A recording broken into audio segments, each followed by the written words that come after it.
미가 6장 6절에서 8절 말씀입니다. 구약성경 미가 6장 6절에서 8절입니다. 내가 무엇을 가지고 여호와 앞에 나아가며 높으신 하나님께 경배할까? 내가 번제물로 일련된 송아지를 가지고 그 앞에 나아갈까? 여호와께서 천천의 순양이나 만만의 강물 같은 기름을 기뻐하실까? 내 허물을 위하여 내 맏아들을 내 영혼의 죄로 말미암아 내 몸의 열매를 드릴까?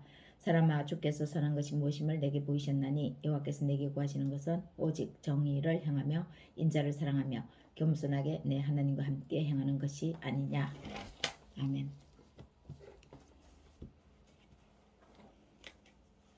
대부분 선지자들은 북이스라엘 또는 남유다 이렇게 한쪽을 향해서 많이 쓰임을 받았는데 미가는 북이스라엘과 남유다 모두를 향해서 하나님의 메시지를 선포한 선지자 중에 한 사람입니다. 미가서 1장 1절에 보면 미가는 북이스라엘의 수도인 사마리아와 남유다의 수도인 예루살렘 모두를 대상으로 예언하고 있습니다. 미가가 예언자로 활동한 시기는 BC 8세기와 7세기에 걸쳐 있습니다. 이 기간 중에 북이스라엘이 아시리아에 의해 먼저 멸망을 합니다. 남유다도 많은 어려움에 처해 있었습니다. 미가는 다른 예언자, 미가의 동시대 예언자 호세와 아모스들과 마찬가지로 하나님의 백성들이 하나님 앞에 큰 죄를 지었다고 책망합니다. 1장과 2장에 보면 멸망에 대한 강한 메시지가 잘 나옵니다. 미가는 이스라엘의 타락상을 고발하면서 하나님께서 진정으로 원하시는 것이 무엇인지를 말씀하고 있습니다. 백성들은 미가의 말을 듣고 하나님의 용서를 받아야 하는데 죄에 빠진 이들은 어떻게 하면 하나님의 용서를 받을 수 있는지 묻습니다. 미가가 백성들의 그 질문에 답을 합니다.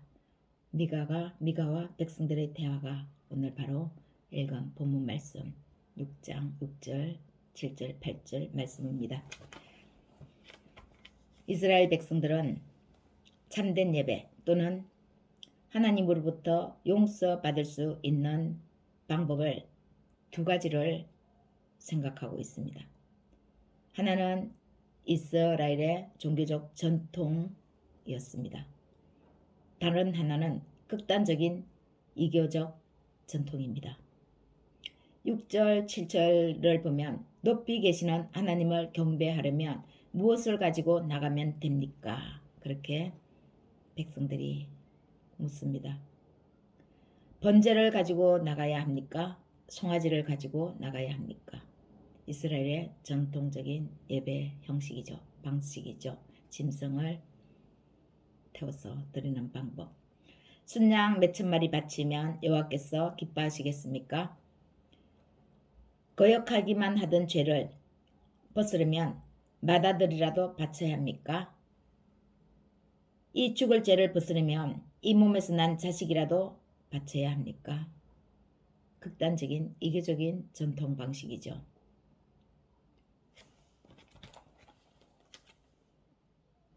이스라엘 백성들은 하나님을 섬기지 않은 것이 아닙니다. 여호와를 섬기고 있었습니다. 그들은 여호와를 섬기면서 바알신도 함께 섬기고 다른 우상들도 같이 섬긴 것이 큰 죄였죠. 미가는 이런 예배 방식이 아니라고 말합니다. 미가는 전혀 다른 길을 제시합니다. 이스라엘의 전통적인 방식, 그 방식도 아니고 이교적인 극단적인 전통적인 방식도 아니라고 말하면서 전혀 다른 길을 제시합니다. 정말 주께서 원하시는 것은 순양 몇천 마리나 사람의 자녀가 아니라 너희들의 일상의 삶을 하나님 앞에 바르게 사는 것이 곧 하나님 앞에 예배라고 말씀하고 있습니다. 진정 하나님이 원하시는 예배는 그 예배가 일상적인 삶에서 행해지는 삶과 예배가 분리되지 않는 것을 하나님이 원하신다고 말씀합니다. 이들은 하나님이 이스라엘의 전통적인 예배 방식을 나쁘다고 말씀하시는 것은 아니죠. 오랫동안 교회 다니고 교회에 출석하고 11조 헌물 드리고 그것을 하나님이 잘못됐다고 말씀하지 않습니다. 그런데 마음 떠난 그 예배 형식, 그 형식을 하나님은 이들에게 책망하고 있습니다. 오늘 하루 내가 주일 성수 안식일을 지켰으니까 그만하면 됐다.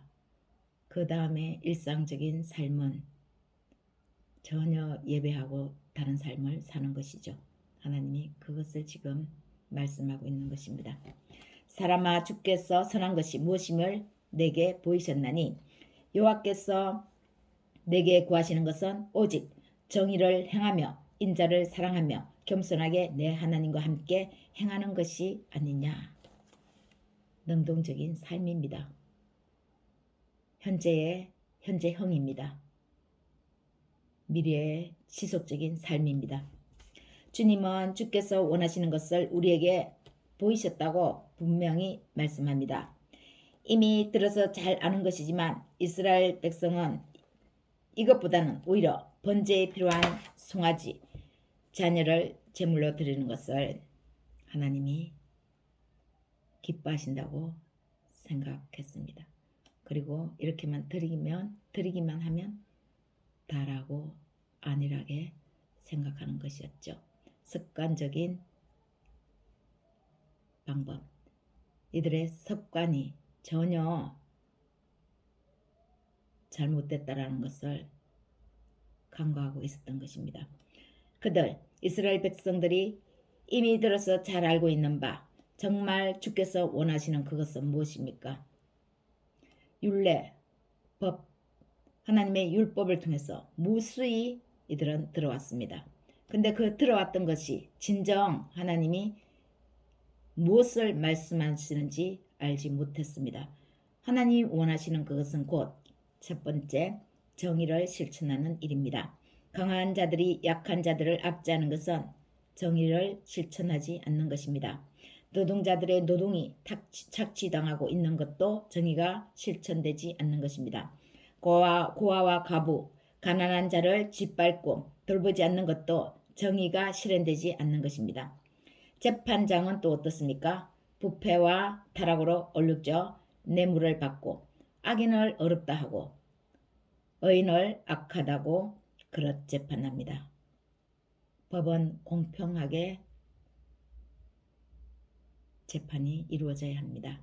약자라고 더 봐주는 것도 아니고 강자라고 또 뇌물을 받고 풀어주는 것이 아니라 죄를 지었으면 지은 만큼 약자에게나 강자에게나 동일하게 법이 적용되어야 하는 거죠. 공평한 법이 공평하지 않게 된 것입니다. 정의를 행한다는 것은 모든 사람들, 특히 약한 자들을 위한 공평함을 확립시키기 위해 노력하는 것을 의미합니다.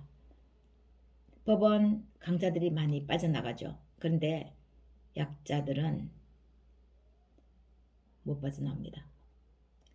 이 공평함을 확립시키기 위해서 노력하는 것, 정의가 실천되는 것이죠.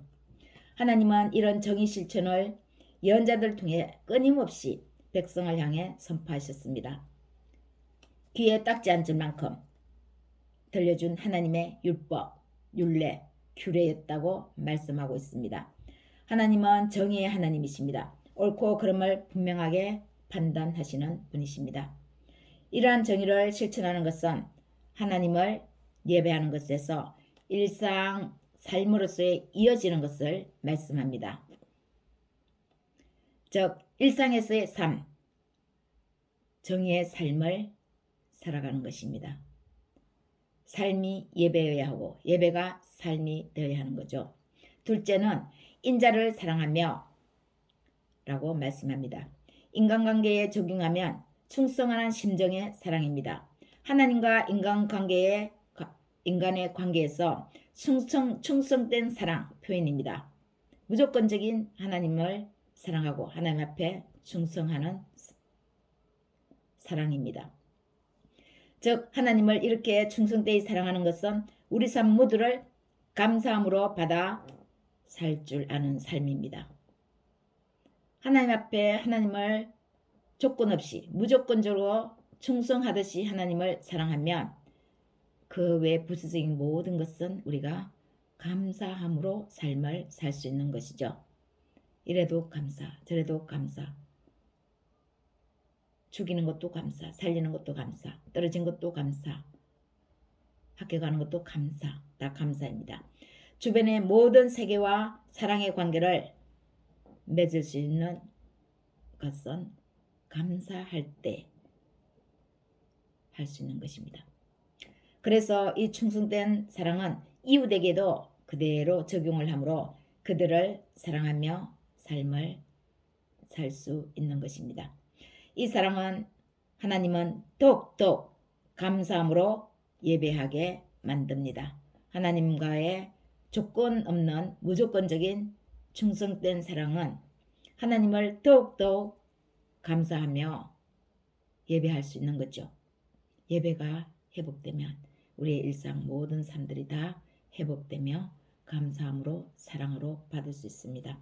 셋째는 겸손하게 내 하나님과 함께 행하는 것이라 말씀합니다. 겸손한 것은 다른 말로 표현하면 매사에 조심스럽게 행한다는 의미입니다. 조심스럽게 하나님과 함께 삶을 살아가는 일입니다. 매사를 조심스럽게 하나님을 생각하고 묵상하면 우리는 늘 겸손을 잃어버리지 않을 수 있습니다. 내가 누군가와 비교했을 때, 우리가 누군가와 비교했을 때, 인간과 인간끼리 비교하면 내가 저 사람보다 좀 낫지, 내가 저 사람보다 좀 뒤떨어지지, 이러한 판단이 있을 수 있지만 인간과 하나님과의 관계에서 우리 자신을 비춰볼 때 인간이 하나님 앞에 아무것도 아닌 것입니다. 지푸라기에 불과합니다. 겸손하지 않을 이유가 전혀 없습니다. 하나님과 우리, 하나님과 나, 우리와 우리, 나와 너, 이 관계에서의 우리 모두는 겸손하지 않을 이유가 없게 됩니다. 그래서 언행에 주의합니다. 삼가합니다. 조심스럽게 우리가 다른 사람들한테 말을 할 수가 있습니다. 하나님과 함께 동행할 때 겸손하게. 결국 하나님이 우리에게 진정으로 원하시는 것은 우리의 삶입니다. 예배가 삶이 되는 삶입니다. 행동이죠. 우리의 삶 속에서 하나님을 경외하면서 함께 사는 삶입니다. 그런데 무엇이 이스라엘 백성을 이렇게 그릇되게 했습니까? 잘못길을 가게 했습니까?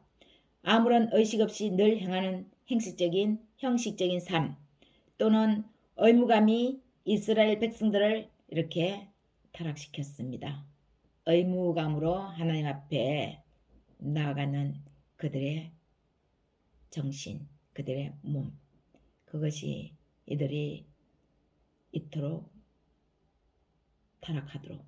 타락으로 이끌어도 모를 정도로 이들을 내버려 둔 것이죠. 습관적으로 드리는 헌금, 의무감으로 다니는 교회 출석, 이러한 마음이 빠진 이들의 예배는 이들의 삶을 거짓되게 만들었습니다.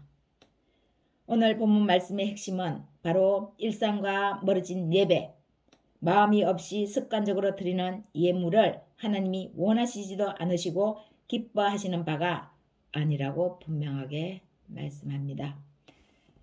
미가는 많은 재물을 바치는 것보다 외형적인 어떤 것을 추구하기보다 오직 일상을 하나님 앞에 드리는 삶 자체를 하나님이 원하신다고 말씀합니다. 세 가지. 진정으로 하나님이 원하시는 것은 사람아 주께서 원하시는 것은 무엇이냐? 정의를 행해라. 인자를 사랑하라. 겸손하게 하나님과 함께 삶에서 동행하라 였습니다. 행동이죠. 예배가 삶이 되어야 하는 것입니다. 사랑하는 여러분, 하나님이 우리에게서 원하시는 것이 무엇인지 정확히 들리셨나요? 들으셨습니까? 정확히 들을 때 정확히 실행할 수 있습니다. 우리가 실행 못하는 것은 자세히 보면 우리가 잘 듣지 못했기 때문에 실행하지 못하는 것입니다. 우리는 들었다고 생각하지만 듣지 못한 것이죠. 눈은 고정했는데 생각은 딴 데 가 있을 수 있는 것입니다. 삶과 예배는 분리되면 안 됩니다. 교회에 빠짐없이 출석하고 몸을 불살라 내놓고 드려도 우리의 일상의 삶이 정의에서 멀고 인자를 사랑함이 없고 겸손하지 않아 하나님과 함께 동행하지 않으면 그것은 하나님을 기쁘시게 하는 것이 아닌 것입니다. 하나님을 진정으로 예배한 것이 아닙니다. 말씀을 정확히 하나님 말씀으로 듣지 못한 결과입니다. 하나님 말씀으로 제대로 들었다면 실행되지 않을 수가 없는 것이죠. 우리가 말씀을 들을 때 정말 하나님의 말씀으로 받는 것이 중요합니다. 하나님의 역사는 어디에서 일어납니까? 우리의 일상의 삶에서 일어납니다. 믿음으로 행동할 때에 하나님께서 역사하십니다. 말씀을 잘 들어 하나님을 바르게 예배하며 우리의 일상의 삶과 연결됨으로 하나님의 선하신 역사심이 우리의 삶 속에서 있어지기를 예수님의 이름으로 간절히 축복합니다.